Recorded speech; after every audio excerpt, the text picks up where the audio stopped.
Tonight on Hipstar Tonight, now available on iTunes. Purchases now online at hipstar.ca, the original 1-800-NEED-A-GIMMICK.com. It is tonight on Hipstar Tonight. Friday, June 16th, 2017. I am in Hagersville tonight. You want to come on down? You remember that old place that had a little tire fire that caused a lot of health issues amongst the entire region of Ontario over there?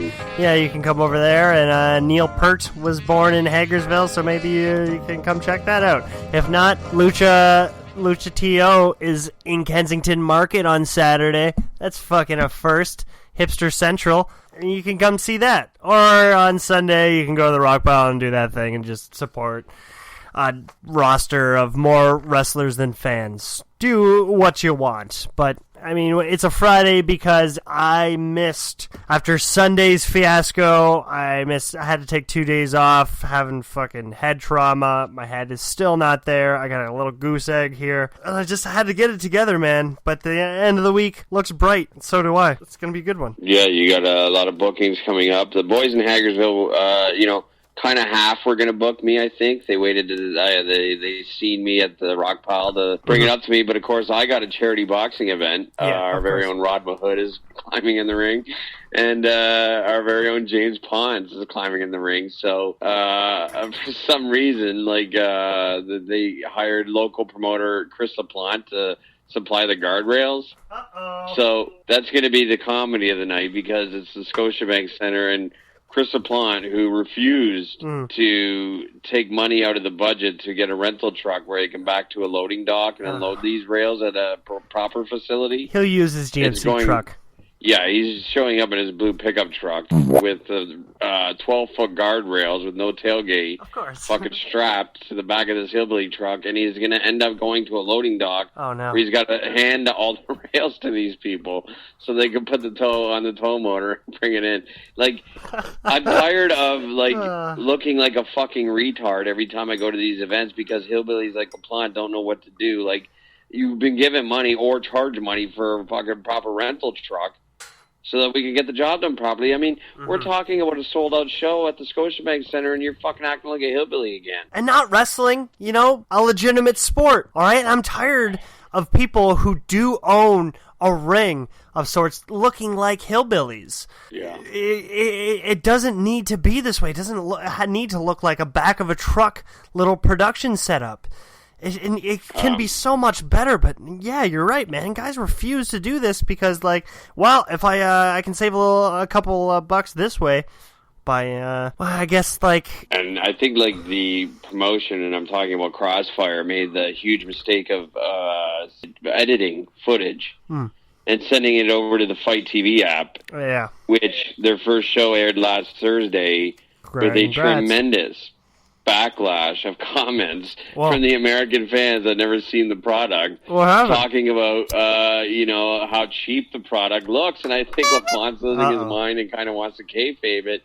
In fact, it even brought to the attention of a podcast where two marks sat there and talked about the promotion looks like wrestlers from somewhere else. There's nobody's talking about the brand. We don't know what Crossfire means. The vinyl fucking canvas looks very cheap. Yeah. Everything looks cheap. A lot of complaints about Priest and Zentridius with the narrating of the show and who can blame them? And he how sucks. boring it is. Yeah, man, it's so dry, and you're gonna put your product on the entitled Fight Network, where even the cheap matinee shows where guys are fighting each other for real, punching each other in the head for $100 a pop, and the show still looks a bit legitimate with all these promotions and sponsors on the canvas, and you're gonna put up this fucking lousy bingo hall setup with with a fucking dry play-by-play and a fucking bald-headed white guy thinking that he knows how to be a Jesse Ventura color, and it's fucking wrong, man. Respect your product. First off, respect the business and the industry, And again, that's another guy who watches the mainstream versions and says that he can do it better. I listen to this all the time. My friend back in Niagara, they have these little pay-per-view scrums where they all meet up to, they have a couple of cold ones, and all she tells me is how the promoter is talking about how he would have booked it. And man, you are not showing this on your own product, so please don't talk like that. It's so disheartening. True. Fuck, man. I no wonder why people don't take wrestling seriously, man. And that's... I gotta stop listening to so much Cornette, but he's right. All these fucking, these high-flyer high spots that are... high-spot kids that are now doing these funny comedic spots where throw an invisible hand grenade or use my dick for the whip and shit like that. It's turning those people who used to watch wrestling in the Hogan days, and now they'll turn on some internet clip to what it is now, and they'll admit, well, man, am I glad that I don't watch it anymore. No wonder why the fucking Joey Ryan, it takes the heat for all of that shit. Nobody likes Joey Ryan if you were a product of the 80s. If you grew up in the Cornette era, watching Hogan in the Midnight Express, suddenly you don't like the Pro Wrestling Guerrillas, you don't like the Chikaras and everything, and you want to shit on that because a guy's done a dick spot. Well, Cody Rhodes did a dick spot, and your best friend was Dusty Rhodes. So how the fuck, it's almost like a... contradiction, is that what you would call it? Or he shit on that as well on his latest episode, and I can see where he's coming from. But I don't know, are you sticking up for Rhodes taking that shit? Man, I thought he was the golden warrior of this. The guy that leaves the company says, I'm not being used properly and I want to go towards something more serious, and then he's taking all these indie worker shit that just fucking makes the business look like a joke. It looks so silly. And are we going to get to a point where wrestling can be taken seriously again? Fuck, man, not the way this trend's going. Well, no, I can't take it. It bothers me because I've been jealous and upset for years that Michael Elgin finally broke through, and now he's facing Cody Rhodes at New Japan on their shows. Yeah. And even though he's getting a 3-star match, it's like, okay, I get it from Elgin's point of view, but like Cody, you're quitting the business to go work with Michael Elgin and Joey Ryan. Like, there's no way in comparison that you leaving the WWE would have been the best move for you. Yeah. Like, what are you really fucking doing, bud? Well, selling merch, making that indie rate. But $5,000 a booking. Even when he was off and doing a child little gimmick that he claimed that he hated, I'm sure even when he was working every other week, I'm sure his paychecks were still substantially so much better. I think that my whole stance on it, and you know how I think deep about the wrestling business. Of course. And again, nothing that I wanted to bring up on air, but fuck it, I'm just going to go for the gusto here and ask what your opinion is of this. I believe, and I'm going to put it out there, that Vince and Hunter, anybody that's in the WWE, has put Cody out on the road in the indies to kill the indies, to charge $5,000 a fucking spot, when a lot of these promoters, they're not going to make $5,000 at the gate, even with Cody as a fucking draw. Like, I believe that Cody has been sent out to kill off all the territories so that you have to buy the network. I don't know. I can't agree with that shit, man, because I don't know. He kills off indie wrestling, makes wrestling look like a joke, and now his particular ratings are suffering. The lowest they've ever been. And the ratings as well are just sucking. They'll bring him back. I mean, let me ask you this. If he's $5,000, does Mark Boy Davin Christensen have $5,000? Is he going to make that at the gate, even with Cody Rhodes on the poster? No. So Cody Rhodes would put that promotion out of business. That's exactly what I'm trying to say. Okay. Yeah. To take out those little mom-pa shops. But not even mom-pas. Vince and Hunter want that to happen because they're losing the marks. I mean, even though these marks are still watching the product, they're now going into business for themselves and calling up the rock pile and saying, hey, I want to run shows instead of watching the network where they should have been. It's all about control. And I think it's a genius move by Vincent Hunter to throw Cody out on the road to fucking close these fucks down. But because they've gotten away from the network, and I think that's what's important here. You got to get back to the network. Because, yeah, you're right. They're still going to need their wrestling fix. And I still need a reason to defend wrestling, because it is a passion of mine, and I'm always going to meet those business fucks, those successful fucking... Yeah. Sit on my paycheck because I don't have vices other than buying a bunch of Mountain Dew and Cheetos and playing a lot of video games.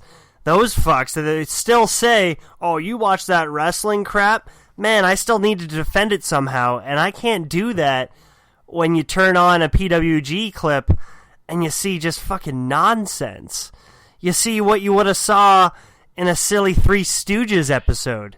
That's fucking bad. Yes, and you can go the other way. No offense to my friends that got jobs at Impact Wrestling, but really, are you going to insult my intelligence by selling me a whole entire fucking pay-per-view where the ring announcers are teaming with like guys like Scott Steiner? Like if I'm getting free on Raw, even if it's just a confrontation between Joe and Brock, and you're gonna sell me Jeremy Borash teaming up with some fucking Abyss who's not Abyss, and selling me fucking Scott Steiner? Are you fucking serious? Guys, please stop ramming him down my fucking throat, the Kool-Aid. Fuck. What is the draw anymore? I don't care. I'll get in there any way that I can. I can do better. I got $50 from my minimum wage job. And I'll get my roommate who's a 5-foot dwarf, and we'll smoke weed and say we could do better. We'll sit and we'll act like we're know-it-alls. But the fact is, your shit is weak. Man, you got no experience. You never fucking saw this from the business side. You just watched it on your cable TV. And that's not experience. Not between you and me. Get the fuck out of here, man. Yeah, what an asshole. I don't know, man. I just... No, I do know. I don't know. You do know, but I mean, we can't sit here and do the same show week after week about the fucking promoter. You know what I mean? He's getting to us. He's invading. It's a poison. It's a cancer. He's invading the media now, and it's just we have to stop. We have to collectively have a stop. I mean, we probably should have production meetings about this, but we have to stop putting this shit over. Fair enough. And no sell it. We have to no sell it. Like, let's talk about the Hagersville booking tonight. Yeah. Why would we have to look into the future? Yeah, you're right. That's positive, man. Positive vibes. City to the tribes. I really respect that when you can have that point of view for being such a negative guy.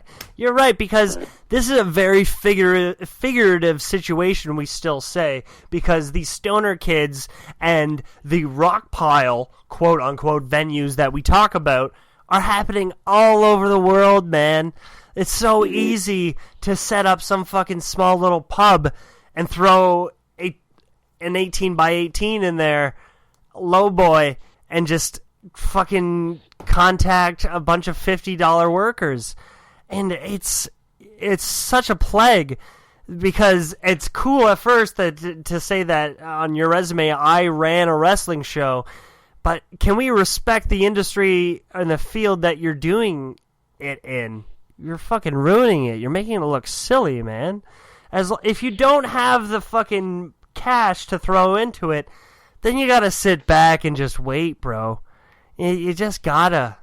That's all I'm saying. Unless you're Vampiro, that knows how to come down and get these marks all working for him to put a show on with his name on it. Yeah. Like, unless you have that kind of star power, then you really shouldn't be doing anything, because saving up welfare checks between and collectively amongst the marks, just because you want to book Jake O'Reilly or something, like, it just...